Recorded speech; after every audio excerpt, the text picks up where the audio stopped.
The Rainbow Tower. Written by Alex Tymms.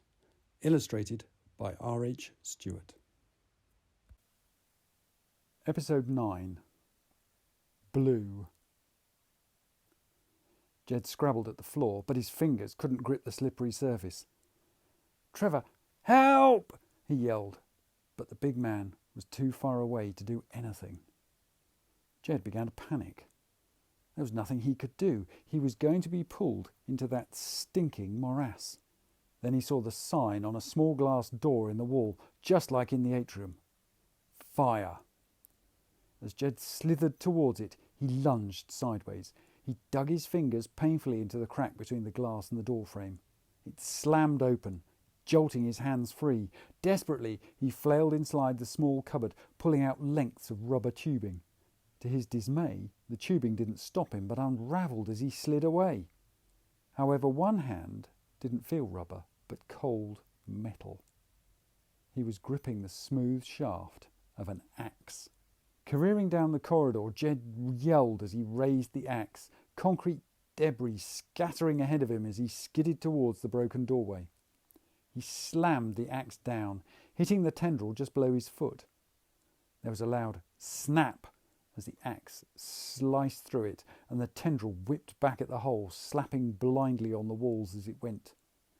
Jed felt the grip on his ankle slacken as the severed tip slopped onto the floor, and he scrabbled away from it in disgust, his lower legs still covered in mucus. The severed tendril disappeared through the doorway.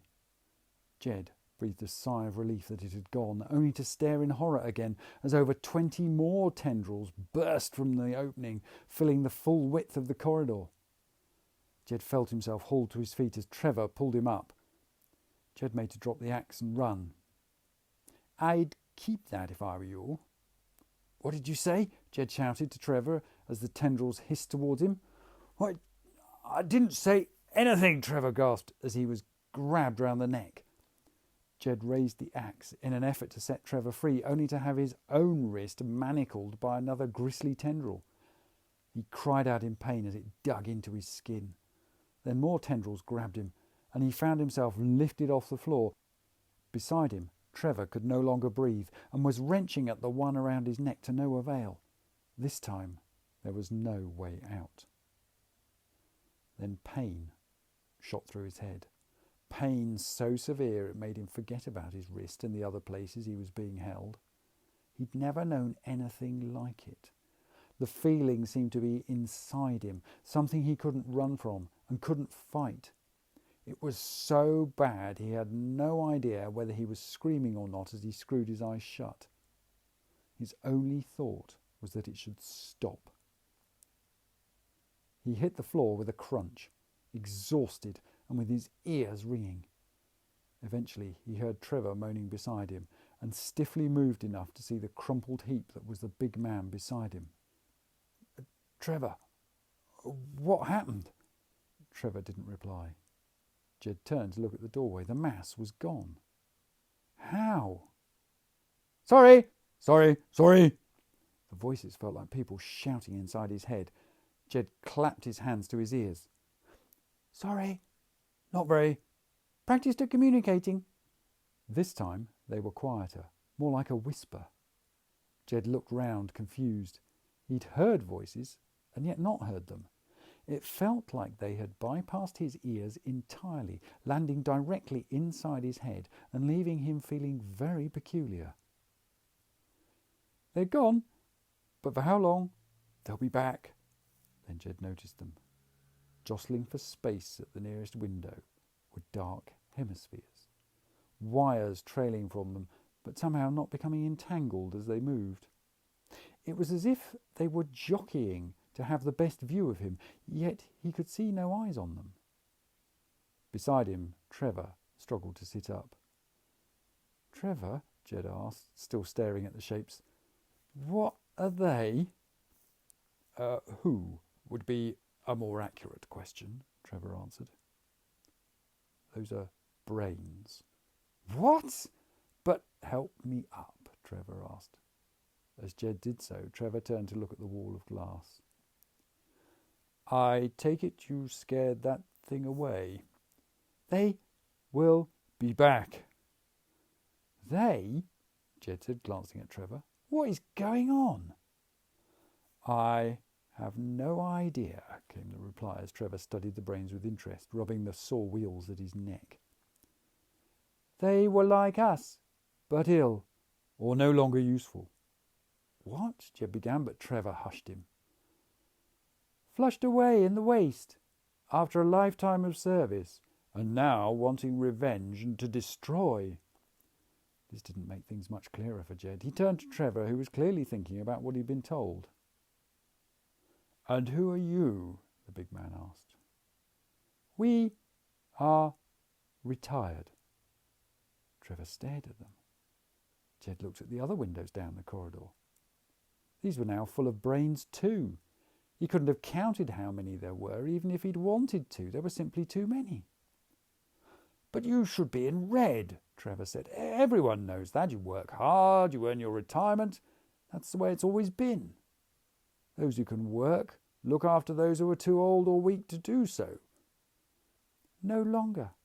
Removed our bodies, but kept our experience, our ideas and expertise. Trevor looked furious, but then he seemed to sag. Once again he looked old and frail to Jed.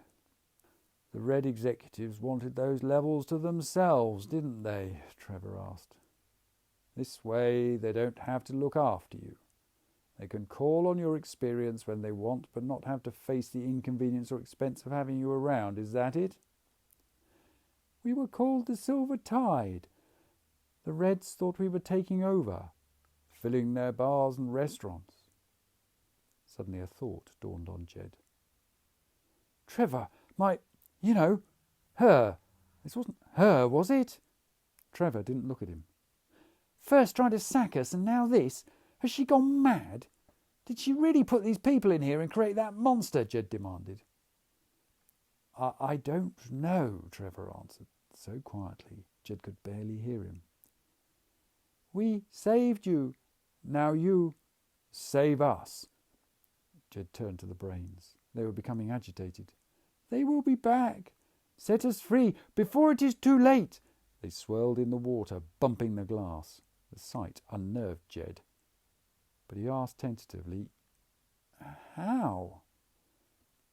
They explained about emergency vent valves and where to find them and how the water would carry them out the tower away from the mass.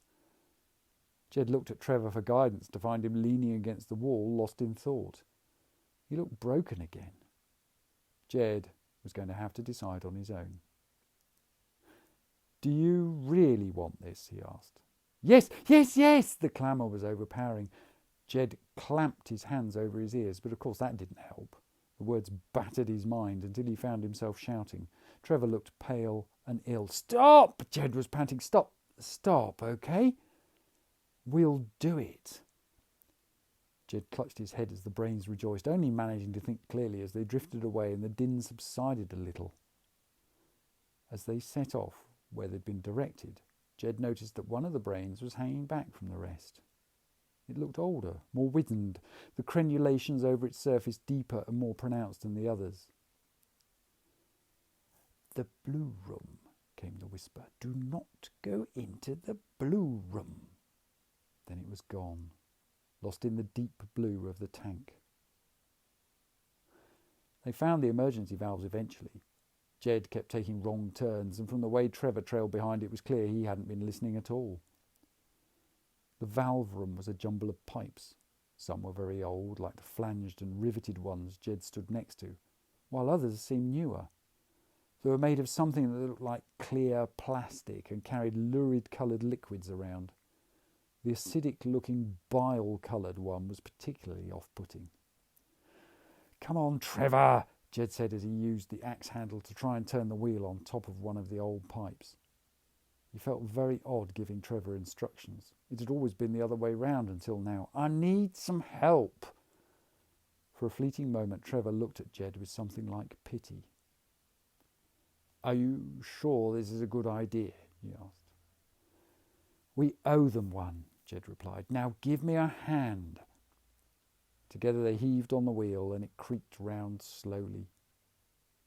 Beside them, they could feel the vibrations of the water as it began to roar through the pipe. Then all of a sudden the room began to flash bright red from lamps set in the ceiling, and alarms and klaxes sounded everywhere. "It's alarmed! The pipe's alarmed!" Jed shouted. Before he and Trevor had time to think what to do, the door burst open.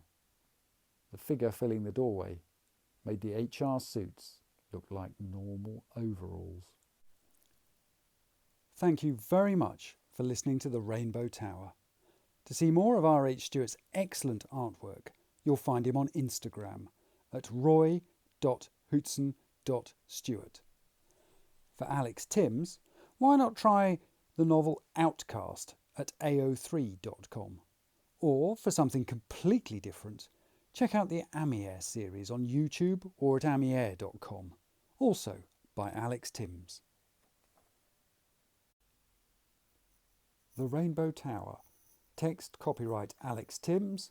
Illustrations copyright R H Stewart. The right of Alex Tymms and R H Stewart to be identified as the author and illustrator of this work has been asserted in accordance with the Copyright Designs and Patents Act 1988.